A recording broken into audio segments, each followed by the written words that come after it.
আজিৰ ভিডিঅ'টোত আমি অধ্যায় 11 মানুহৰ চকু আৰু বাৰেবৰণীয়া পৃথিৱী the human I and A colourful world start কৰিম। এই পাঠটোত আমি মানুহৰ চকু আৰু চকুৰ লগত জড়িত বিভিন্ন বিকাৰ লগতে পোহৰৰ বাবে প্ৰকৃতিত ঘটা কিছুমান ঘটনা যেনে ৰামধেনুৰ গঠন, সূৰ্যোদয় আৰু সূৰ্যাস্তৰ সময়ত সূৰ্যৰ ৰঙা ৰং আৰু আকাশৰ নীলা ৰঙৰ বিষয়ে বুজিম। প্ৰথমতে আমি মানৱ চকুটো কেনেকুৱা হয় চাই লওঁ আহা। চিত্ৰত মানৱ চকু এটা দেখুওৱা হৈছে। ইয়াৰে প্ৰথম অংশটোত আছে কৰ্ণিয়া। কৰ্ণিয়াটো এখন পাতল ছাল হয় আৰু পোহৰ চকুৰ ভিতৰত এই কৰ্ণিয়াৰ মাজেৰে সোমায় আৰু পোহৰৰ অধিকাংশ প্ৰতিসৰণ এই কৰ্ণিয়াতে ঘটে। তাৰ পিছৰ এই অংশটোক আমি নেট্ৰড বা একুৱাছ হিউমাৰ বুলি কওঁ। একুৱাছ হিউমাৰ নামটো আহিছে কাৰণ এই অংশটো পানীৰ নিচিনা দেখাত। তাৰপিছত এই যিটো অংশ হয় ডিস্কৰ নিচিনা অংশ, এইটোক আমি আইৰিছ বা চকুৰ পতা বুলি কওঁ। চকুৰ পতাই এই মাজৰ অংশ অৰ্থাৎ চকুৰ মণি বা পিউপিলৰ আকাৰ নিৰ্ধাৰণ কৰে। যেতিয়া চকুত বেছি পৰিমাণৰ পোহৰ পৰিব তেতিয়া আইৰিছে পিউপিল বা চকুৰ মণিৰ আকাৰটো সৰু কৰি তুলিব আৰু কম পৰিমাণৰ পোহৰ পৰিলে চকুত এই পিউপিলৰ আকাৰটো আইৰিছে ডাঙৰ কৰি দিব। ইয়াৰ পিছত এইখন হৈছে এখন স্ফটিক মণ্ডিত লেন্স বা ক্ৰিষ্টেলাইন লেন্স। ই ক্ৰিষ্টেলাইন প্ৰটিনেৰে গঠিত। এই ক্ৰিষ্টেলাইন লেন্সখনৰ দুয়োফালে আমি চিলিয়াৰী পেশী পাম অৰ্থাৎ চিলিয়াৰী মাছলছ পাম। এই চিলিয়াৰী পেশীবোৰে এই লেন্সখনৰ বক্ৰতা সলনি কৰে। চকুৰ পৰা বিভিন্ন দূৰত্বত লক্ষ্যবস্তু থাকিলে এই চিলিয়াৰী পেশীবোৰে এই লেন্সখনৰ বিভিন্ন বক্ৰতালৈকে সলনি কৰিব আৰু তাৰ ফলত আমাৰ অক্ষিপট বা ৰেটিনাত এটা হট আৰু ওলোটা প্ৰতিবিম্ব গঠন হ'ব। আচলতে অক্ষিপট বা ৰেটিনাটোত বহুতো পোহৰ চেঞ্চিটিভ চেল থাকিব বা পোহৰ সংবেদী কোষযুক্ত হয় এই অক্ষিপটৰ ছালটো আৰু ইয়াতে যিখিনি পোহৰ পৰিব সেই পোহৰক অক্ষিপটত থকা যিবিলাক কোষ আছে সেই কোষবোৰে সেই পোহৰক বৈদ্যুতিক সংকেতলৈ পৰিৱৰ্তন কৰিব আৰু সেই সংকেতখিনি এই নেত্ৰস্নায়ু বা অপ্টিক নাৰ্ভৰ দ্বাৰা আমাৰ ব্ৰেইনলৈ যাব আৰু ব্ৰেইনে সেই বৈদ্যুতিক সংকেতখিনি কি লক্ষ্যবস্তুৰ পৰা আহিছে তাক বুজি ল'ব। অৰ্থাৎ ব্ৰেইনে বুজিব যে আমি আচলতে কি বস্তু চাই আছো। আকৌ এই যি মাজৰ অংশ এইটোক আমি নেত্ৰমেদ বা ভিট্ৰিয়াছ হিউমাৰ বুলি কওঁ। এইখিনি অংশ গ্লাছৰ নিচিনা দেখাত আৰু ইয়াৰ কামটো হ'ল এই অক্ষি গোলকটোৰ আকাৰটো ধৰি ৰখা।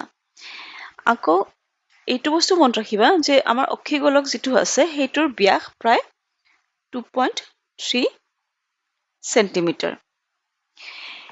আমি ইতিমধ্যে কৈছো যে চিলিয়াৰী পেশী বা চিলিয়াৰী মাছলছবোৰে এই লেন্সখনৰ বক্ৰতা সলনি কৰে। এতিয়া আহা আমি উপযোজন ক্ষমতা বা পাৱাৰ অফ একমডেশ্যন মানে কি বুজিলো। এই চিলিয়াৰী পেশীবোৰে লেন্সৰ বক্ৰতা সলনি কৰে। যেতিয়া আমি দূৰৰ বস্তু চাওঁ এই চিলিয়াৰী পেশীবোৰ শিথিল হৈ পৰে আৰু লেন্সখনৰ বক্ৰতা কমি যায় আৰু ফকাছ দৈৰ্ঘ্য বাঢ়ি যায়। আনহাতে যদি আমি ওচৰৰ বস্তু চাব বিচাৰো তেতিয়া এই চিলিয়াৰী পেশীবোৰে লেন্সখনৰ ওপৰত চাপ দিব, যাৰ ফলত লেন্সখন অধিক বক্ৰ হৈ উঠিব আৰু ইয়াৰ যিটো ফকাছ দৈৰ্ঘ্য কমি যাব।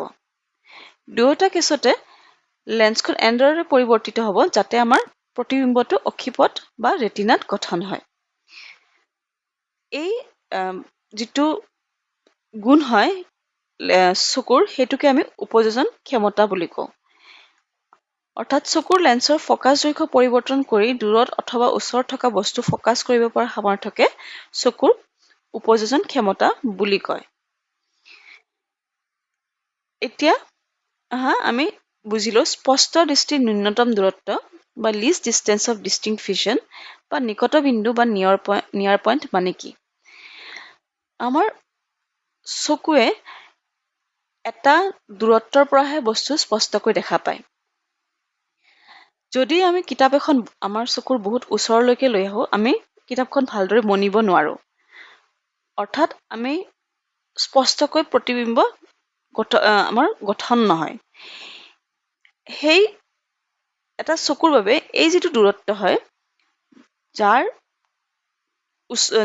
পৰা ভিতৰত থাকিলে আমি চকুৰে ভালদৰে মনিব নোৱাৰোঁ, সেইটোকে আমি স্পষ্ট দৃষ্টিৰ ন্যূনতম দূৰত্ব বা নিকট বিন্দু বুলি কওঁ। আৰু এটা প্ৰাপ্তবয়স্ক এজন মানুহৰ যুৱক বা যুৱতীৰ বাবে সুস্থ চকু থকা তেওঁৰ বাবে এই স্পষ্ট দৃষ্টিৰ ন্যূনতম দূৰত্ব হয় 25 চেণ্টিমিটাৰ। অৰ্থাৎ চকুৰ পৰা যি ন্যূনতম দূৰত্বত বস্তু এটা স্পষ্টকৈ আৰু চকুত জোৰ নপৰাকৈ দেখা পোৱা যায়, তাকে চকুৰ নিকট বিন্দু বোলে। প্ৰাপ্তবয়স্ক যুৱক যুৱতীৰ সুস্থ চকুৰ বাবে এই দূৰত্ব 25 চেণ্টিমিটাৰ। অৰ্থাৎ কোনোবাৰ যদি চকুৰ কিবা বিকাৰ থাকে, যাৰ বাবে তেওঁ ওচৰৰ বস্তুবিলাক ভালদৰে ধৰিব নোৱাৰে, তেতিয়াহ'লে তেওঁৰ যিটো নিকট বিন্দু সেইটো 25 চেণ্টিমিটাৰ নহয়। ঠিক তেনেদৰে চকুৰ বাবে এটা দূৰবিন্দু বা ফাৰ পইণ্টো থাকে। চকুৰে স্পষ্টকৈ দেখা আটাইতকৈ দূৰৰ বিন্দুটোক দূৰবিন্দু বুলি কোৱা হয়। আমি যিমান দূৰত্বলৈকে এটা বস্তু দেখা পাওঁ আৰু তাৰ ওপৰত আমি দেখা নাপাওঁ, সেই দূৰত্বটোকে আমি দূৰবিন্দু বা ফাৰ পইণ্ট বুলি কোৱা হয়। আৰু সুস্থ চকুৰ বাবে এই দূৰত্বটো হৈছে অসীম। এতিয়া তোমাকে নিশ্চয় দেখিছা, কিছুমান বয়সীয়াল মানুহৰ চকুৰ যিখন লেন্স হয়, সেইখন দুগ্ধ সদৃশ বা গাখীৰৰ নিচিনা দেখাত হয় আৰু তেওঁলোকে স্পষ্টকৈ দেখা নাপায়। এই যিটো ডিফেক্ট হয়, এই যিটো বিকাৰ হয়, সেইটোক কেটাৰেক্ট বুলি কোৱা হয় বা চানি পৰা বুলি কোৱা হয়।